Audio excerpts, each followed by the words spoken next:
Dr. Sutton, you wrote 3 series of books while you were a research fellow at the Hoover Institute. Can you give me basically the background of the content of these series? Yes, the series I wrote at the Hoover Institution at Stanford University concerned the transfers of Western technology to the Soviet Union, and essentially it comprised 3 individual books. Each book covers a period of time since 1917. And then you wrote a second series of books on Wall Street. Yes, these were trade books. In other words, they're not academic books. They're written for the general public. They concerned the build-up of the 3 types of socialism: Bolshevik socialism in Russia, what we might call welfare socialism in the United States, and Hitlerian or National Socialism. And each book examines the financing and the contributions made by Wall Street, by international bankers, to the development of that specific form of socialism. Now, in your research and analysis, and your efforts to bring out the facts about what was going on in our society, did you encounter any effort to discourage you, to prevent you from bringing out the background of America's involvement in the financing of international communism? Yes, very definitely. For example, when I was at the Hoover Institution, in 1972, I went to Miami Beach to give some testimony before the Republican National Committee.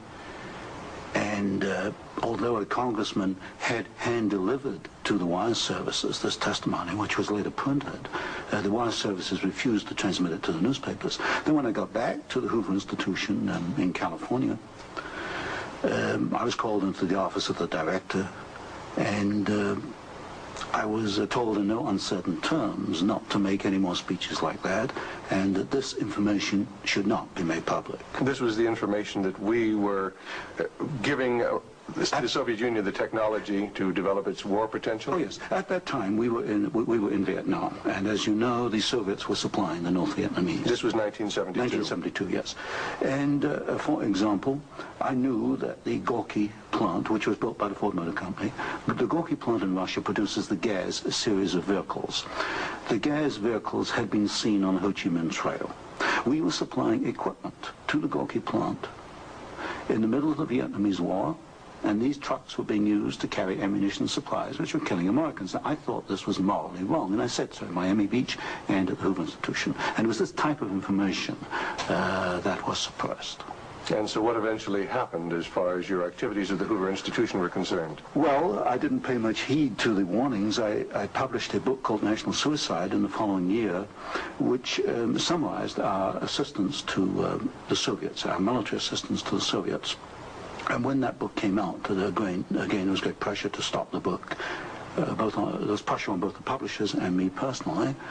And I felt I couldn't take this, and a few years later, I just left the Hoover Institution. Since 1975, I've been an independent author without any ties whatsoever.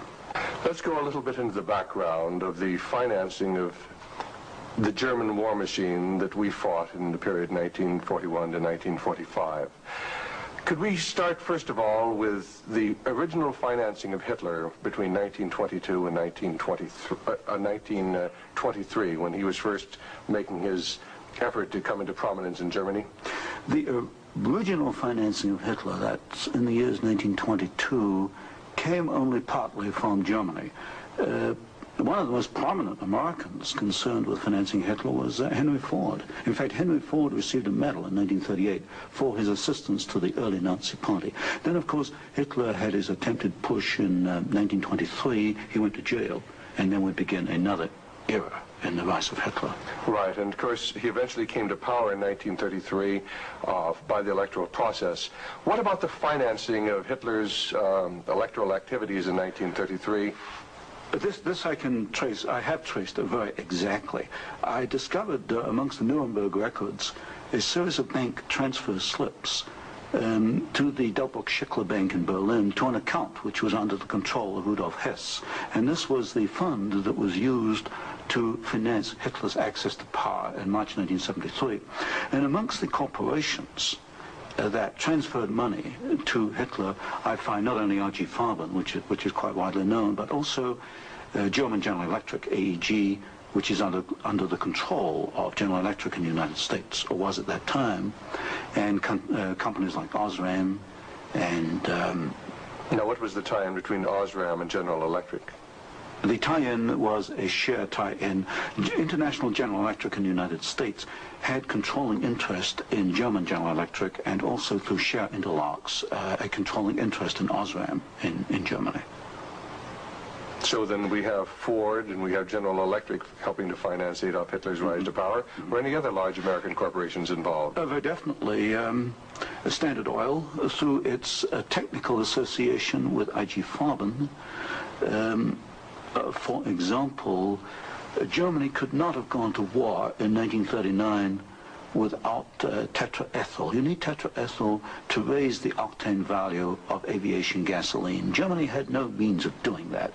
This was developed in the ethyl laboratories in the United States and transferred to the Germans.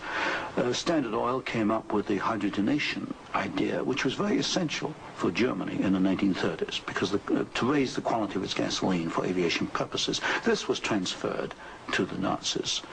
And ITT, for example, International Telephone and Telegraph, was very intimately associated with the Nazis through Dr. Schroeder, who was head of the ITT subsidiaries in Germany. And ITT controlled companies which made not only electrical instruments, but also the Focke-Wulf plant, which made airplanes, fighter airplanes. So what you're suggesting then is that American corporations were helping to finance the German industry that was building up the war potential? American corporations, only a few, not many, financed Hitler through their subsidiaries. They transferred technology. They transferred material assistance, for example, stocks of tetraethyl before the Germans could manufacture it under the joint manufacturing agreement with the United States. And also they financed this. For example, Standard Oil financed in 1933 the development of the gasoline industry in Germany, which was needed to fight World War II. And that's a very interesting point. Could you go a little bit into the background of where Germany got its oil to fight the Second World War? Because certainly Germany doesn't have oil resources. Germany does not have oil resources, that's true. It used in World War II synthetic oil, which it got from coal. And the basic technical processes for the development of oil from coal came from the United States, from essentially from the Standard Oil laboratories, which had this technical assistance agreement with IG Farben. And of course IG Farben contributed something like 60% of the explosives needed by the German Wehrmacht, probably about 40–50% of the gasoline needed by the Wehrmacht and by the German Air Force, the Luftwaffe. And was there a definite interlock between IG Farben and Standard Oil? The interlock was at the technical level, the exchange of patents. It was through a financial technical assistance agreement. There were other interlocks with the United States through a subsidiary, IG Farben, in the United States. But with Standard Oil, the interlocks at the technical and financial level. And is it a fact, it's been stated, that there were members of the board of directors of Standard Oil who were also on the board of directors of American IG Farben? Yes, Walter Teagle is one name that comes to mind. There were several directors. Was there an interlock with Ford between IG Farben and American IG Farben and the Ford Motor Company? Not that I can recall, not offhand. Not offhand. So basically what we're seeing then is American industry helping to provide the technology, helping to provide the finance, helping to provide the material that is going to allow Hitler to create his war machine.